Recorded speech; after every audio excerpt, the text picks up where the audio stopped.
democracy, entrepreneurship, employment, peace and security, inclusivity, justice, meritocracy. Now the Niger promises.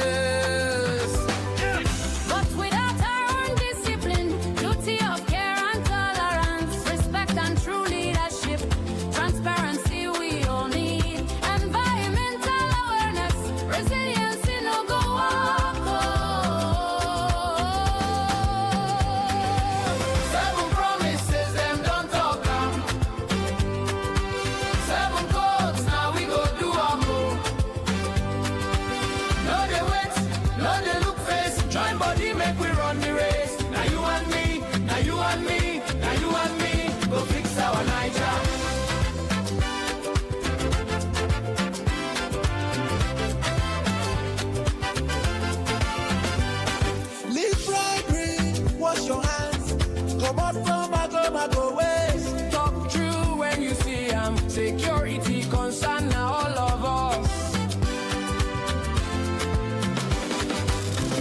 No they complain about Niger, complaining, no they change our mode. If you be true Nigerian, if you be Ogbonge Niger. If we want better tomorrow, now we go make them work today. Hey, 7 promises, them don't talk. 7 goals, now we go do our more. No they wait, no they look face. Join body, make we run the race. Now you and me, now you and me, now you and me, go fix our Niger.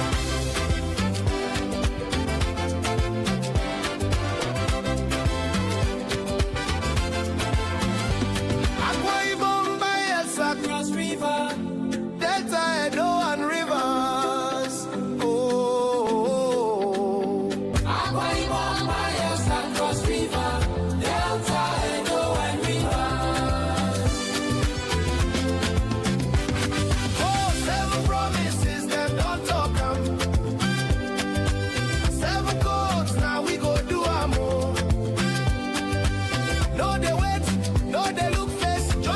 Make we run the race. Now you and me, now you and me, now you and me, go fix our Niger.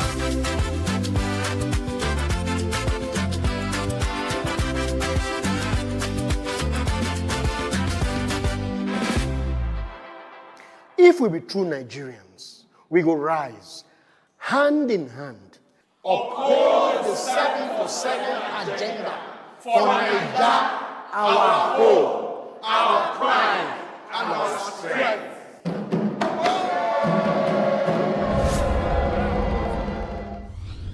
Powered by National Orientation Agency.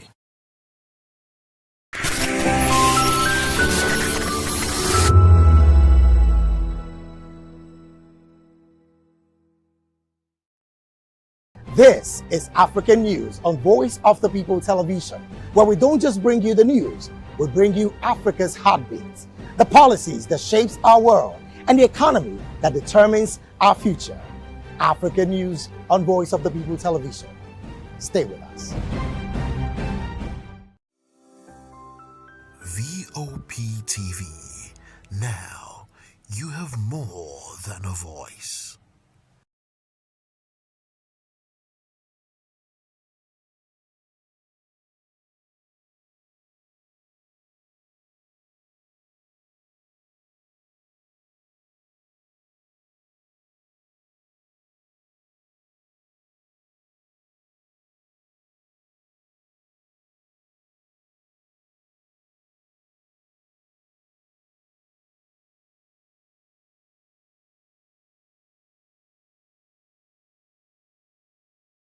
This is African News on Voice of the People Television, where we don't just bring you the news, we bring you Africa's heartbeats, the policies that shapes our world, and the economy that determines our future. African News on Voice of the People Television. Stay with us. VOP TV. Now you have more than a voice.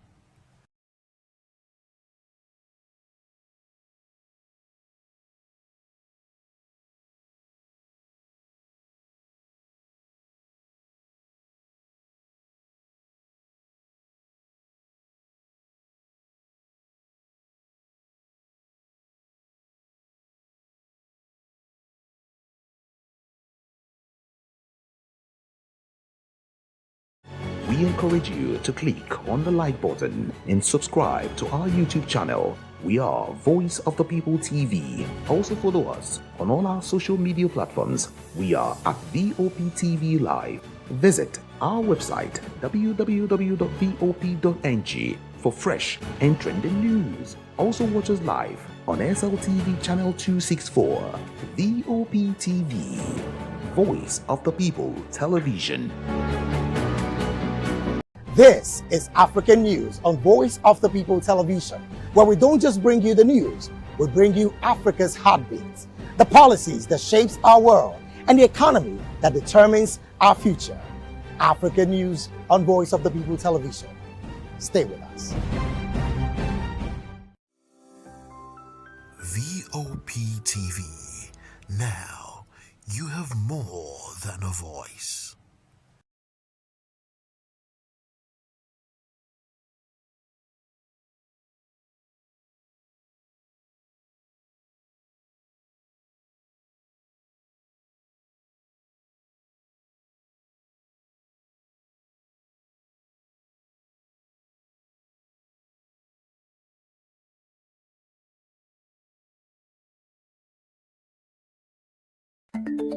Africa is on the move, a continent of rising voices, untold stories, and powerful transformations. From the streets of Lagos to the heart of Nairobi, from the mines of Congo to the tech labs of Cape Town, the African story is being written every day.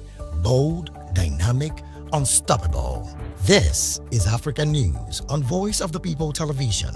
We don't just bring you the news, we analyze and bring you Africa's heartbeat, the politics that shapes our nations, the economies that drives our future, the cultures that defines who we are, the voice that must be heard. Africa News, Africa's voice, Africa's future. Where Africa speaks, the world listens.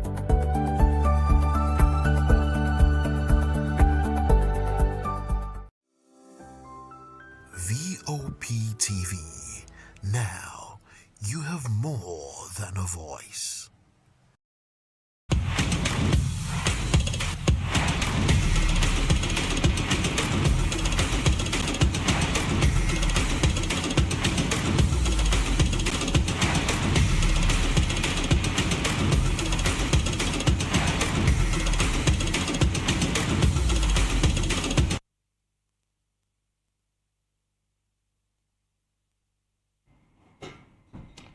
Well, it's another very interesting morning right here on Voice of the People TV to talk sports conversations. And of course, yes, I said conversations because I will not be doing this alone. It's actually Sport Republic show on Voice of the People TV. I'm Ikechukwu Ago. There's a lot of conversations making rounds. I mean, from Nigeria to Europe and, cut across every sport, you must want to say. And one of the biggest for me is that the former Nigerian Football Federation chairman, or you would say President Amaju Pinnick, who actually been talking. I think he's been on a roll call for the past couple of days because last time he was actually the one who was actually defending, the Super Eagles, the current Super Eagles gaffer in the person of Eric Shell, who, he was talking about, the fact that Eric should actually remain on the job when, Aloysius, Sivan Sakpala, I beg your pardon, one of the, OGs or one of the legends we have in the game was actually saying, what, we should actually look inwards to actually get coaches that will, inspire the boys like they did in 2013, talking about late Stephen Keshi. But this time around, it's not talking about that. It's actually talking about, what actually transpired between him and Arsenal midfielder as a result of, him eventually switching allegiance to the English and national side, talking about Trey Lyons, instead of representing Super Eagles. He said the QPR Academy graduate is now tied to England, where he was part of the squad for 2024 European Championship. Nigeria made an early attempt to actually involve Eze in 2017, calling him up for a friendly against Burkina Faso, which was ultimately cancelled. Pinnick had actively pursued dual nationalities player during his tenure, successfully recruiting other players like Alex Iwobi and Joe Aribo. His efforts to secure Eze intensified ahead of the 2022 World Cup playoff against Ghana. Pinnick organized a face-to-face meeting with Eze discussing his potential commitment to Nigeria with the player and his family. Pinnick actually stated that Ebere came and he had a very long discussion with him and the family, the dad, everyone's actually happy and they were actually feel like, okay, it's actually positive. This guy's eventually going to play for the Super Eagles. But he said we should have hold on, and that was it. And the election actually came and left. The NFF, actually changed administration. Eze actually eventually moved to England and he debuted England, scoring 3 goals since, and of course had 16 appearances. But the big question here is the fact that Amadou Pinnick is actually pointing, everything towards the administrative change. He was actually saying that if he were to be in charge, still in charge of the Super Eagles, as that's when, the game, the World Cup actually happened, and before the 2022 World Cup actually happened, and 2024 Euros, of course, if he had actually won the re-election, according to him, Eze would have actually played for Nigeria. And I'm just scratching my head thinking that, okay, yeah, you actually made a very strong case about, you being the one who invited a lot of players. You actually also made a very strong case about the fact that Eze really showed commitment to actually play for the Super Eagles. But at some point, because, you actually left office as, the NFF chairman, you were not re-elected because you failed to qualify the Super Eagles, or your administration failed to actually lead the boys to the World Cup in 2022 in Qatar. The body decided to actually vote you out and bring in Gusau. Now the big question here is this: if you leave office, right, as the NFF chairman or NFF president, why will the plan die with you leaving office? That's the big question, because it shows that over time, we've not really shown we want to be part of a system that really works. We don't want to be part of a system that really works. All we want is, a strong man controlling the institution, and that has always been our problem. It's not even just about politics now. It's cut across every sphere. I recall that, there was actually a plan called Vision 2020. The president at the time, General Olusegun Obasanjo, who actually started that particular, program. It was expected that successful government would continue, because that should be a national program, that should be a national policy. But then when he left office, the direction of everything actually changed. Now the same thing is happening to our football. Amadou Pinnick came in. Yes, practically during this time our grassroots team didn't actually do well, because he was actually looking at players that have been established abroad, players that have actually cut their teeth, other countries that have groomed them, particularly in England. We look at the likes of Ola, we look at the likes of, Eberechi that he actually eventually lost. There's a Bukayo Saka. I mean, he would have also gotten that man. At some point, Nigeria also talked about Olise, but unfortunately, it didn't happen. We can look at so many of these players who actually grew up abroad. Fisayo Deleta Bashiru. Every single one of them, Amadou Pinnick at some point actually moved, and he was successful in some. Now, the question of him actually practically killing our grassroots football is actually there, because a lot of people actually blame him, because at the time when he became NFF chairman or president, he actually, moved his attention away from developing, age grade tournaments, helping the boys to actually go as far as win championship. Let's see the next Victor Osimhen that will come up out of that team, because before him, we used to actually rely on our under 17, under 20 to actually get the next players that will, be key players for the Super Eagles. But when he came on board, he just moved. He looked for the shortcut. Yes, let's agree that it's actually his own plan. There's also a question of Tammy Abraham. He also spoke about Tammy Abraham, who also almost played for the Super Eagles of Nigeria. The big question now is, you left office, Gusau and got the job as the man to lead the national team, right? Now, why can't Gusau actually follow through? These are the big questions, because if we continue to actually move from one administration to another with different policies, trust me, we will not achieve any meaningful thing in a lifetime. We can't, because every single time an administration is actually making progress as regards something, we will definitely continue to go back if that particular person leaves office. Okay, Gusau actually got the job. Why can't we just have what is called the national plan and then the administration's plan? Why can't those two work in tandem? Because there's what we call the mission statement and the vision statement across in every sector. When you have a business, you understand that the mission statement will always be there, and the vision statement will always be there. The overall vision is what you actually create, the mission around. And when you actually have a mission that you're actually chasing, you definitely be pointing towards the vision. The vision, let's say for example, the vision of the Super Eagles or the national team is to actually become top countries in the world. And how do we go about it? Different persons will definitely come out with a plan. But then there's also a route that should be created that this is how we want to do it.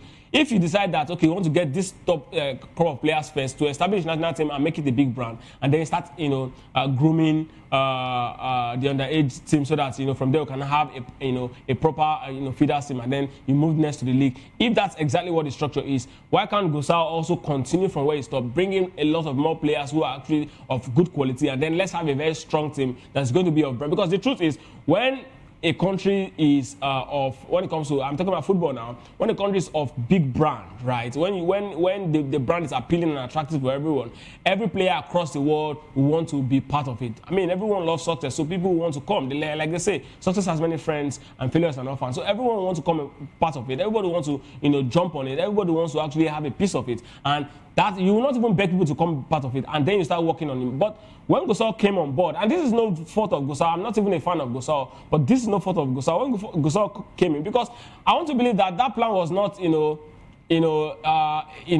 own plan, and it doesn't even look like a national plan, just more like a Pinnick plan. And except Pinnick is also, maybe he's going to tell us that some other time, because like I said, it's on a roll call. Maybe he's going to actually really expose or say many other things later on.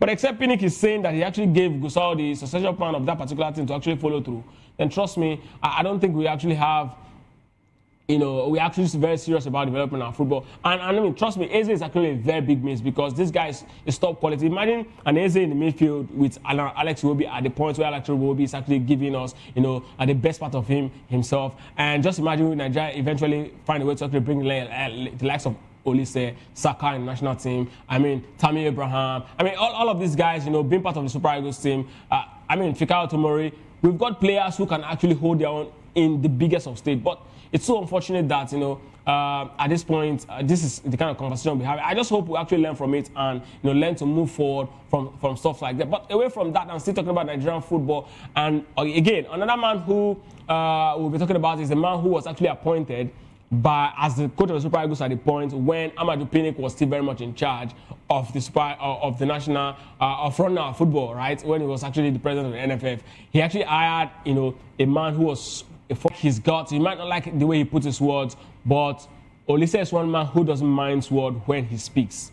I give that to him any day, anytime. He doesn't mind sword when he speaks, and he speaks the fact, because apart from the fact that he's a man who has actually led a team before, he's actually a man who has actually played in the highest level. He's played for clubs like Juventus, when Juventus was still very much Juventus, a top dominant side in Europe. He played for Ajax when Ajax was still very much Ajax, a top dominant side in Europe. Played for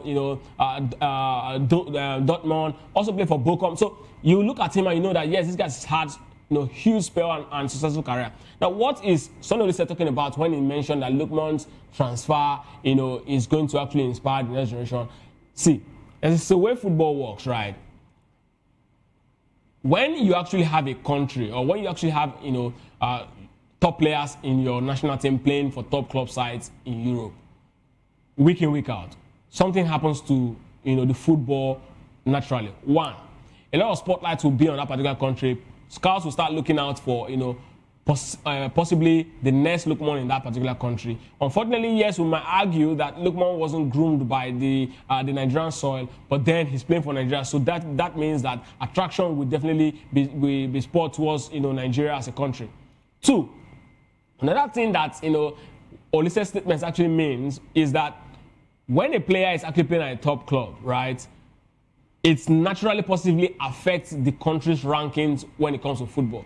You wonder why 2, 3, 4 months there will be no active football across anywhere in the world, but when the when the FIFA ranking changes, you get to see countries that maybe the country is about 20 before the ranking, and then you see them somewhere in 18, or you see them below. It is because, check all of these countries, you will notice that all of these countries have top players playing in top flight leagues in the world. So if you have our players playing in these top flight leagues in the world, playing regularly, it is naturally bound to happen. You have Super Eagles player playing at that level, and then you continue to have this sort of positive reviews and rankings from football world governing body, and that's exactly what Sonny Olise is actually saying. Yes, of course, I just learned that my guest is in Biodun Akpeno. Biodun, good morning. It's good to have you join me right here in Sport Republic. Good morning. It's good to be back. How are you doing this morning? Yeah, I'm good. I'm good. Abiodun, before you actually joined, two things. First, I was actually I was talking about Amaju Pinnick, who actually was the former NFF president, and he was talking about how administrative issues cost the Super Eagles top quality player like Eberechi Eze. He actually said that the problem we actually had at the time was when his administration was leaving, there was no continuity. And I was actually wondering, why can't that just be, a national plan instead of an administration plan? I mean, again, we're also looking at the statement made by a man who he also hired as a coach. As a president at the point, he hired as a coach. I'm talking about Sunday Ogochukwulise, also making a statement that, Ademola Lookman's, move to Atletico Madrid will inspire the next generation. I mean, help us to understand, this statement from this man and, give us a clear context of what they actually say. Okay, thank you very much for having me this morning. Let me start with the second question. Speaking of the move of Ademola Lookman, no doubt, Ademola Lookman moving to Atletico Madrid, it's a big progress for him on a personal note to the African Footballer of the Year. Moving from, Atalanta to Atletico Madrid is going to, project his career the more. This is a man who just won the Europa League for Atalanta. He's considered as a legend in Bergamo. Of course, Atletico Madrid, one of the best, football club in Europe and to a larger extent also in the Spanish La Liga. So it's a win-win situation for the young man. But the question is, can he adapt to the style of play of a certain Diego Simeone who demands, a whole lot from his players? This is a man that could turn a number 9 to a defender. He doesn't care. He just wants the best out of his players. So for all of the things that the ex-players have been saying concerning Ademola Lookman, I think is absolutely true. You just have to give it to them, because if you look at where he's coming from, right from his days in England and down to where he's currently in right now, it's a big move for him. But we are wishing the young man all the best. And going back to your first question, well, I think a whole lot is happening in the national team right now. And if you look at the national team right now, you will agree with me that the players that we have in the Super Eagles right now are one of the best on the continent of Africa. These guys are playing on the continent. They are playing in Europe, I beg your pardon, in some of the best European clubs. And all of them are actually doing well in terms of, results on the field of play, and of course playing week in, week out for their respective clubs. So you have to give it to them. But then, talking about players who the past administration, or let me say Amaju Pinnick, has spoken to personally, everybody will not play for the Super Eagles of Nigeria. That is a statement of fact. You could talk to person A or you talk to a person B. They have to also make their own decision also before they can, make that turn around to come and play for the Super Eagles of Nigeria. Of course, we've heard from a certain Mikel Obi saying, "Oh, if you really want to play for the national team, you have to make that decision as early as possible." And I think I agree with Mikel Obi saying you have to choose. You don't choose the Super Eagles of Nigeria where you feel like, okay, I think you are out of option. You now decided to come back to the national team and saying, "Oh, I want to play for Nigeria," where you don't have the chance to play for your option A. So I think for all of these players, of course, Amaju Pinnick or whoever might have, spoken to them and they felt like, okay, I think I will consider my option A. That is their decision. And we just have to, stand by it. We have to respect their decision. No doubt, we would love to have them play for the national team. But then, as I said, not everyone will don the jersey of the Super Eagles. Of course, we've seen other players also who are born abroad that have played for the Super Eagles of Nigeria. A certain Moses played for the Super Eagles of Nigeria. Osaze Odewenge played for the Super Eagles of Nigeria. A whole lot of them, and we are still having them in the national team. Gavin Bassi is playing for the national team. Alex Iwobi, a whole lot of them play for the national team. Some will make a decision to play for the Super Eagles, while some will decide that, I would love to play for the national team, but then I want to pick my option A. So I think we should their opinion, respect their decision. And at the end of the day, if you are able to convince some of them to play for the national team, good for Nigeria, good for the Super Eagles of Nigeria.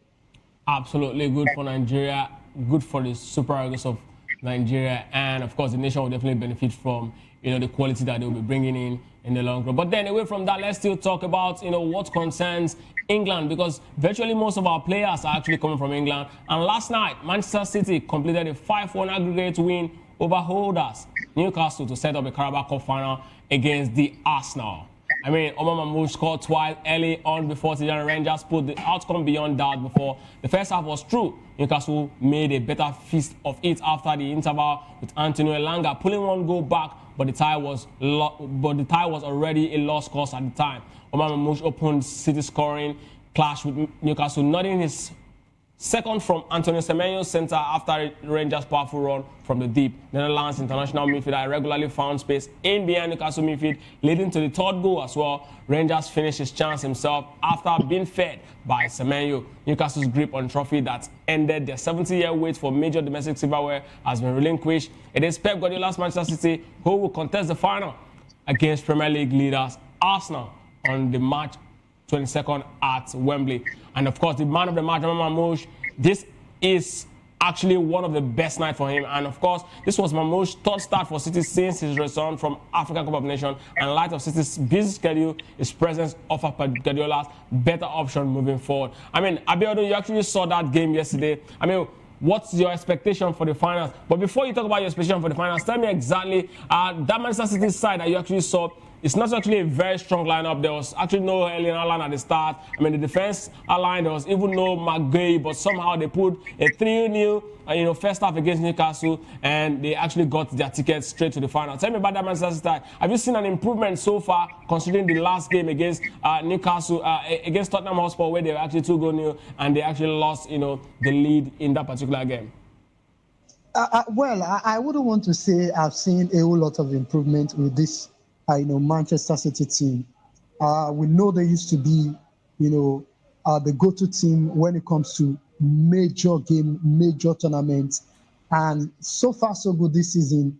I think they are still not at that level where you want to see Manchester City. Of course, over the years, when they had the likes of Kevin De Bruyne, Riyad Mahrez, they dominated English football for a long time. And we saw what they achieved. So right now they are under, a bit of, trying to squeeze out results. It is not vintage Manchester City. Let me put it that way. Of course, they've been able to grind out results. We saw what they did against Newcastle, against Tottenham Hotspur. They were leading at some point, and they threw away all of that. And the end, the game ended in a draw. So that is not the Manchester City we used to know. The Manchester City we used to know are the Manchester City team that will give you vintage performance. Of course, right now, I think they are going through a transition, so to speak, in terms of, bringing on board the new players to help them galvanize the team, beef up the team, and of course, make sure the results are forthcoming on the field of play. But no doubt, the job has already been done in the first leg of that particular encounter. Of course, they were really good yesterday, despite, one of their, recent signing, McGay not starting, Erling Haaland also not starting in that game. And of course, Omar Mahmoud, gave us a vintage performance in that game. It was really, really a top-notch performance from the young man. But then, going into the final, I think it's Arsenal game to lose. They are the odd favorite going into that game, because if you look at this Manchester City team, you cannot put your money on them to go on and win against this Arsenal team. About the virtue of the fact that they've been either here or there in terms of their performance this season. You want to respect the fact that they are still Manchester City, and they've got players who can also turn up in a game of that magnitude. But then I will still be putting my money on Arsenal to go all the way and win that trophy. But you cannot take anything away from Pep Guardiola and his team when it comes to a cup competition and a final for that matter. So let's see how it pan out. But then from now to March 22, a lot could happen. Yes, let's exactly talk about the man Omar Mamouche. Omar Mamouche was on fire yesterday, and he's been on fire since his return from the African Cup of Nations. I mean, how much of an impact, or can you look at Omar Mamouche and say, okay, he's been able to actually fill in Julian Alvarez's shoe, because he was actually supposed to actually cover be a backup striker for Man City after the departure of Julian Alvarez. Tell me how much of an impact he's been for Manchester City. Has he actually lived up to the expectation Manchester City expect from him ever since he arrived the Etihad? I think he has done decently enough in terms of his contribution to this Manchester City team. You look at his stats right now. Anytime he's being called upon, he delivers, and that is what you need from a player. Is the go-to man when it comes to the number 9 position. But then I think this young man deserves consistency, deserves more playing time under Pep Guardiola, because anytime he's being called upon, he tends to deliver. So he's done well for them, but he needs more playing time to show what he can actually bring to the table for Manchester City. Okay, so let's look at the final, right? Mikel Arteta's side is yet to actually win any trophy in the last 6 years.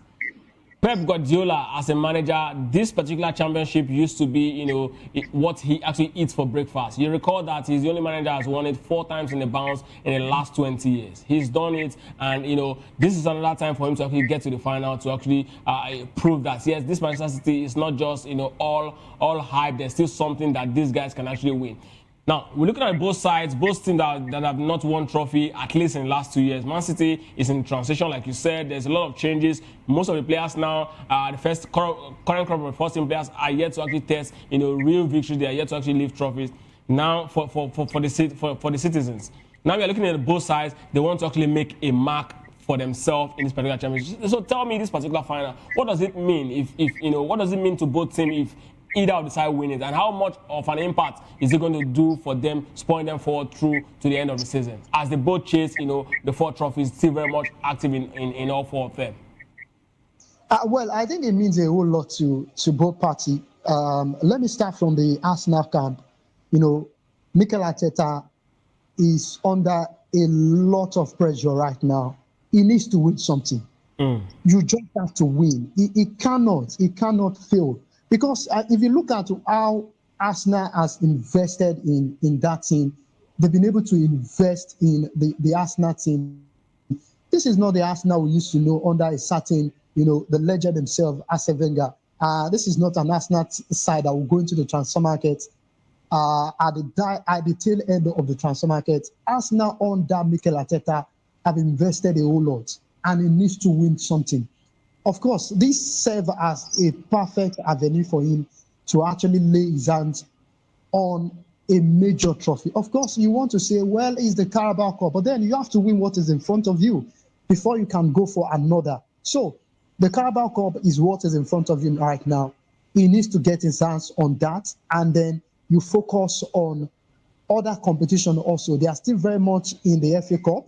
They are still in the Champions League, and they are currently topping the league in the English Premier League. So, take for the Arsenal,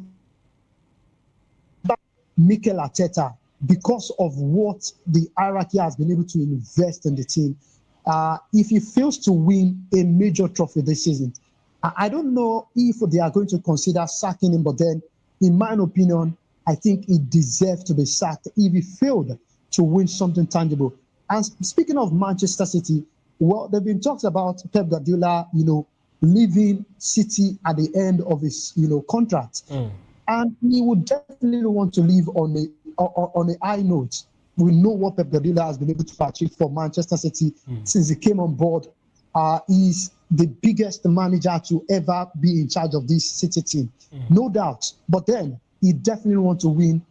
He wants to leave.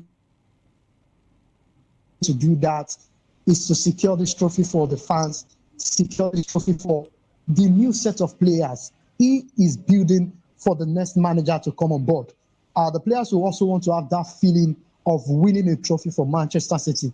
And these are the reasons why some of them join. Of course, the aura and the fact that, oh, Pep Guardiola is in charge, is the manager that can pull, the big names to Manchester City. So they've been able to do all of that in the transfer market, but then he needs to win a trophy, not because he hasn't won before, but because he needed to win this one, to cap it all as a manager who is, preparing for his own departure. So it's going to be quite interesting to see how this one will pan out. But trust me, as I said earlier, it's Arsenal trophy to lose because of where they are currently in right now, in terms of form, in terms of, the squad depth, in terms of how the team has been built.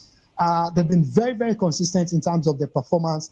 And I think they deserve something to crown their effort also. But then you really cannot say what will happen in the final, because this is the final. If you are not up and running, it's going to be an interesting final to look forward to. But I'm putting my money on Arsenal to win this one.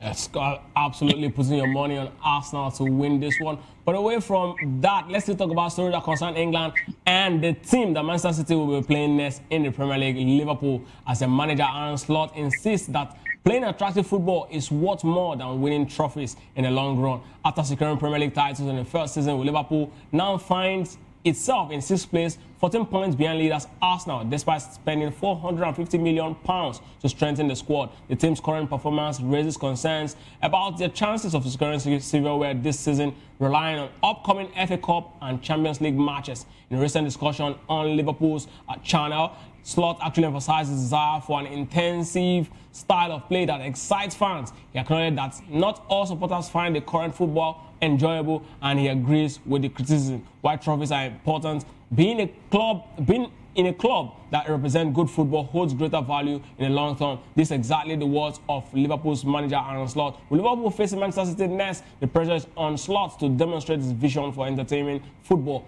If the team fails to qualify for the UEFA Champions League, pundits like Yemi Carragher, Jamie O'Hara, and a lot of others, top, football pundits are actually saying Slot should be sacked because, there's actually no reason why he should remain in job. And O'Hara actually remarked that without Champions League qualification, Slots have nowhere to go. There's no arguing success should ultimately be measured by winning. And, Carragher also concurred with what O'Hara said that, hey, yes, of course, it's good to actually play good football, but in the end, what really matters most is the fact that you keep on winning, because when you win, you're definitely bound to actually win trophies. In the end, if you play good football without actually achieving success, it doesn't make any sense.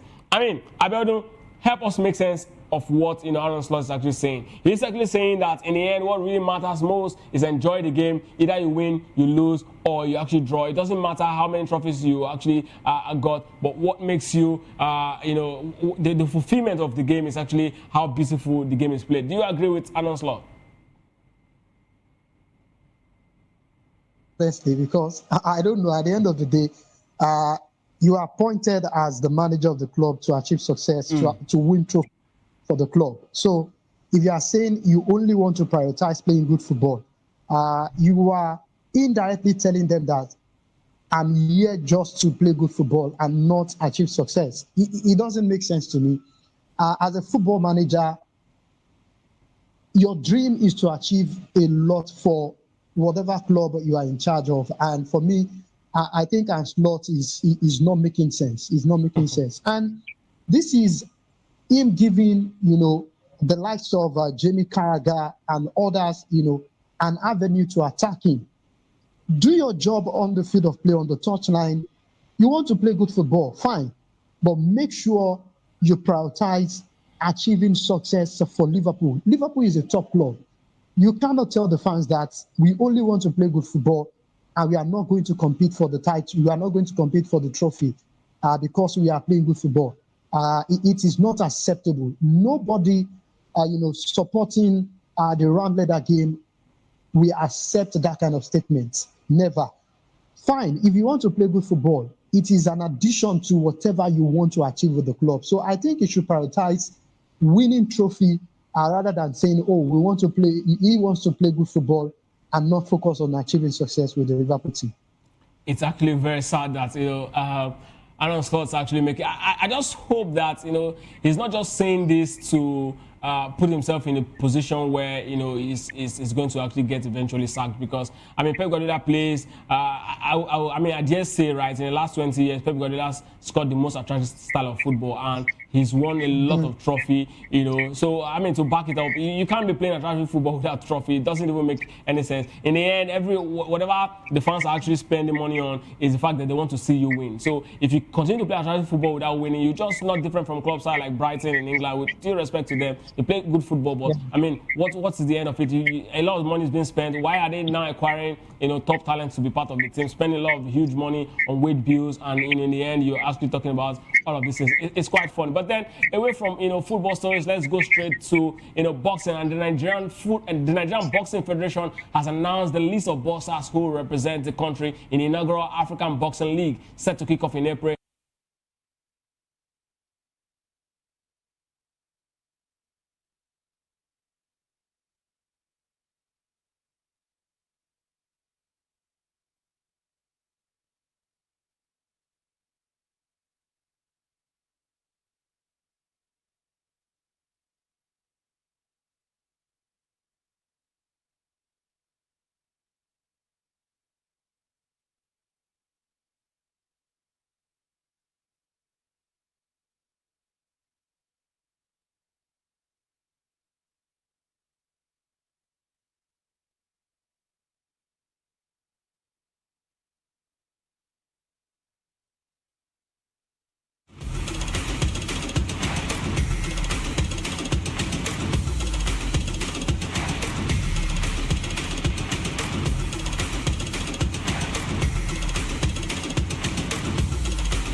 Mr. Familoni, and here's to VOP TV.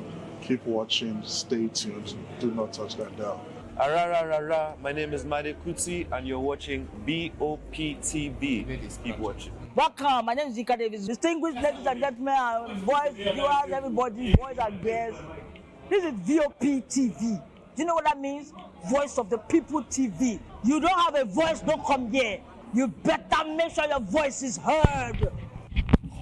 Ready for the extraordinary? Something big is happening on your screen. Introducing VOP TV. Now streaming on SLTV channel 264. From breaking news to captivating conversations, news analysis, giving you all sides to the story. We break in-depth discussions on the issues that matter, from politics to sports, entertainment, and lifestyle. VOP TV on SLTV channel 264. Join us as we redefine what television means to you.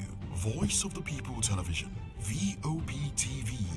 Now you have more than a voice.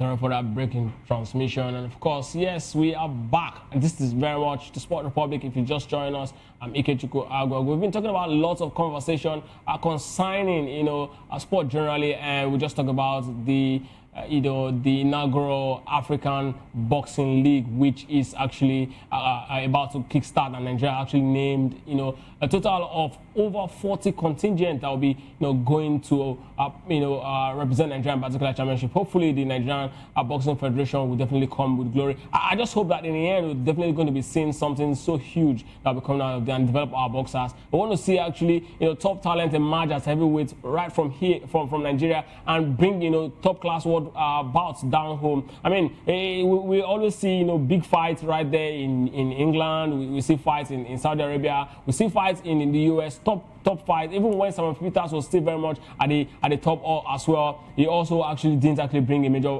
bout down home. We want to actually see top fights right here, and we also want to see people invest. It says a lot about how much of investment is going on in our boxing federation. But away from boxing, let's talk about tennis, where Carlos Alcaraz. Alcaraz actually made history by winning his maiden Australian Open title, becoming the youngest player to complete a career Grand Slam at just 22 years old. The victory adds to his list of aspirations as he now targets the calendar Grand Slam, winning all 4 major titles in a single year. Former tennis analyst Jonathan Overend believes that Alcaraz has the potential to be the greatest of all time.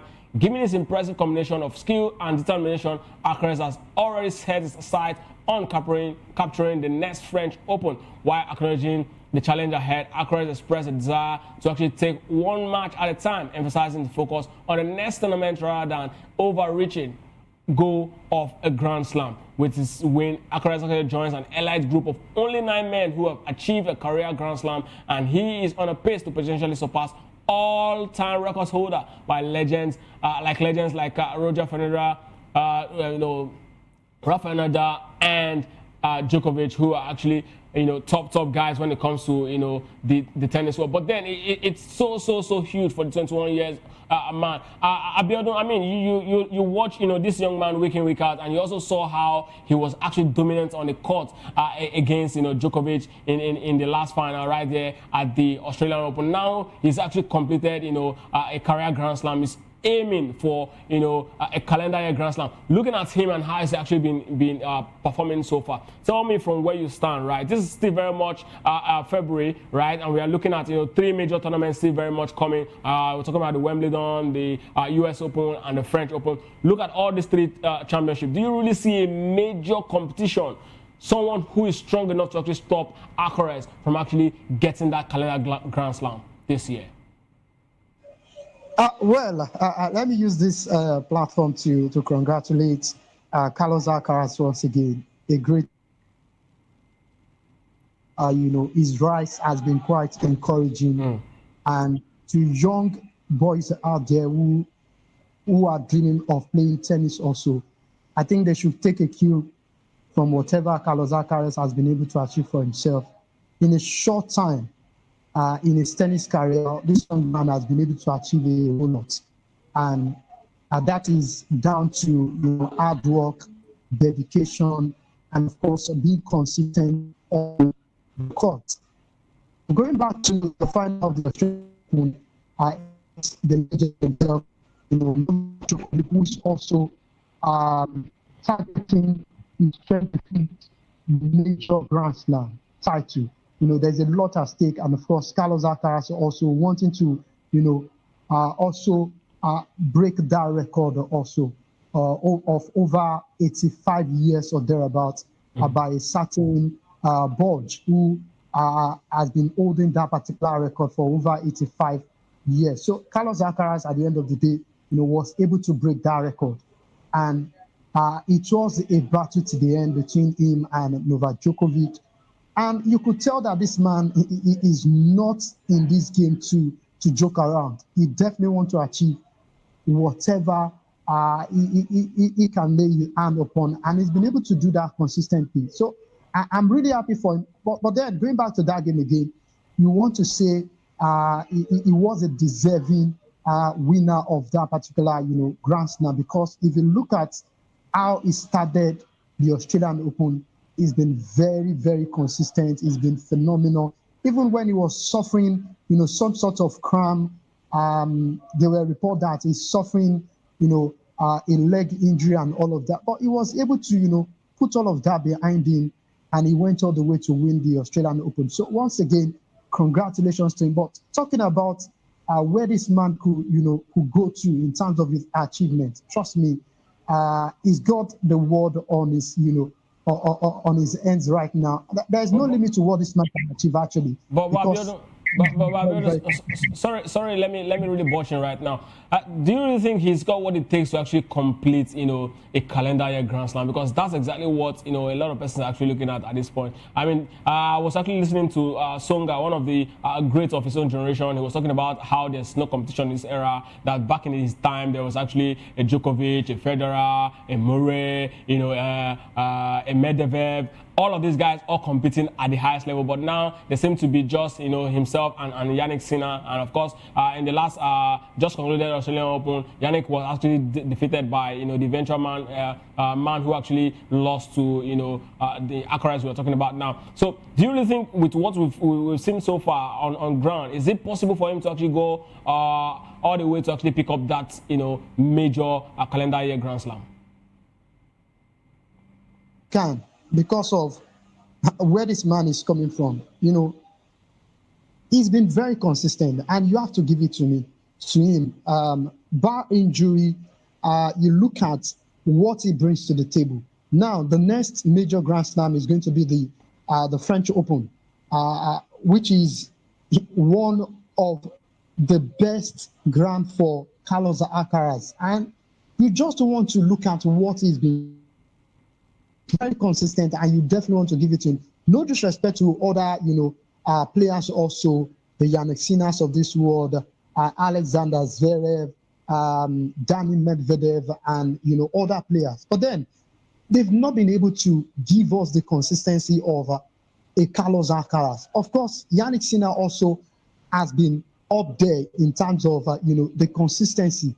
But then you cannot say such for other players also. Maybe, Zverev has been also be a bit consistent also. But then I'm not sure they are, on the same level in terms of their consistency with a certain Carlos Alcaraz and, of course, Yannick Sinner. They are also playing good tennis. They are playing well. But then in terms of the consistency in all of the majors, none of them has been quite consistent as Carlos Alcaraz. And if you talk about the ATP Tour also, the 250, the 500, the 1000, none of them has been able to showcase that consistency. So in terms of going all the way to win a calendar Grand Slam, definitely this man has got what it takes to win all of the major Grand Slam. But then, injury is one thing that doesn't tell you when he wants to come on board. This man could suffer an injury, and that will be all for him. But then one thing I like about his team is the fact that they've been able to, manage him. They've been able to assess him and all of that. And all of that is working really fine for Carlos Alcaraz. I just hope, he keep up the momentum. He keep up the fire that is burning right now, because the next step for him is going to be the French Open. If he gets to the French Open, gets to the final again, and boom, you can never tell. So depending on the kind of opponent he's going to be facing also, because if you are saying consistency, you have to also put into consideration guys who are also, well, you might say they've not been consistent, but then they know how to navigate some of those things. And you can definitely say Yannick Sinner, Dani Medvedev, and of course, the big man himself, Novak Djokovic. Thank you very much, Abiodun Akwena, for being a part of Sport Republic show this morning. Very much. Thank you for having me. Of course, that's exactly where we'll be drawing the curtain on this episode of the Sport Republic show. Do well to actually join us tomorrow as Kizzy will be bringing on, another twist to the Sport Republic show. It is obviously it's Friday, and it's going to be the pidgin version. And also, do not also forget to join the guys later this evening, Afis and Jerry on Locker Room, as a breakdown of football stories. And up next is the midday news with David Edwin and Ikechukwu Aguago. Don't go away.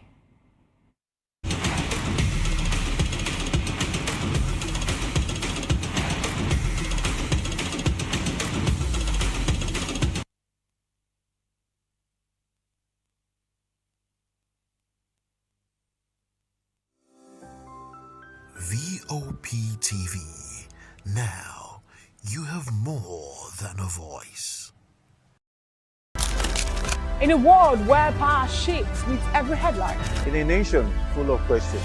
In a world filled with noise, the truth needs a voice. The policies that shapes our world and the economy that determines our future. Every hour, every day, the grapevine keeps buzzing.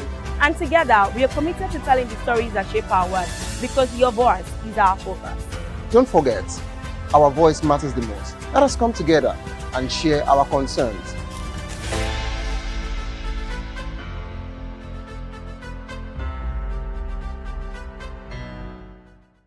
Are you ready for the extraordinary? Something big is happening on your screen. Introducing VOP TV.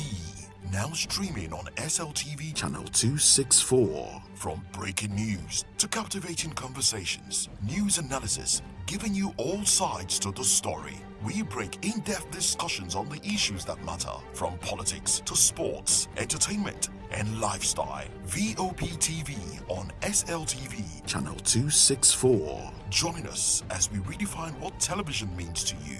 Voice of the People Television, VOP TV. Now you have more than a voice.